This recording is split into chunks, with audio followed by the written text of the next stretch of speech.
টলিউডের অন্যতম জনপ্রিয় বর্ষীয়ান অভিনেতা হলেন শঙ্কর চক্রবর্তী। ছোট পর্দার পাশাপাশি বড় পর্দাতেও একাধিক কাজ করেছেন তিনি। তবে সম্প্রতি নতুন মেগা ভোলে বাবা পারকারেগা থেকে বাদ দেয়া হলো তাকে। কিন্তু কেন? এবার সবটা জানালেন অভিনেতা। শোনা গেছিল নতুন ধারাবাহিক ভোলে বাবা পারকারেগায় নায়িকা ঝিলের বাবার চরিত্রে দেখা যাবে তাকে, কিন্তু না, তার পরিবর্তে অন্য অভিনেতাকে দেখা যাচ্ছে সেই চরিত্রে। টলিপাড়া সূত্রের খবর, তাকে নাকি বাদ দেওয়া হয়েছে ধারাবাহিক থেকে। কিন্তু কেন এমনটা করা হলো অভিনেতার সাথে? সম্প্রতি আনন্দবাজারকে দেওয়া এক সাক্ষাৎকারে মুখ খুললেন অভিনেতা।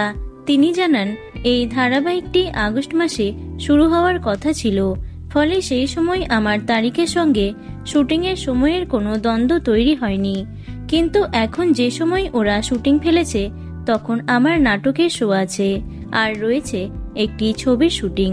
প্রযোজনা সংস্থার পক্ষ থেকেও জানানো হয়েছিল তাদের পক্ষেও তারিখ এদিক ওদিক করা সম্ভব হবে না। এই ঘটনায় তিনি নাকি ভীষণই রেগে গেছেন, এমনও শোনা গেছিল। তবে সকলের ধারণাকে ভুল প্রমাণ করে তিনি বলেন, পুজোর আগে আমার একটু অর্থনৈতিক সমস্যা তৈরি হয়েছে, তাই চিন্তায় আছি, আর কিছু নয়। রাগ করে কি করব? বড় প্রযোজনা সংস্থার উপর রাগ করে সম্পর্ক নষ্ট করব কেন?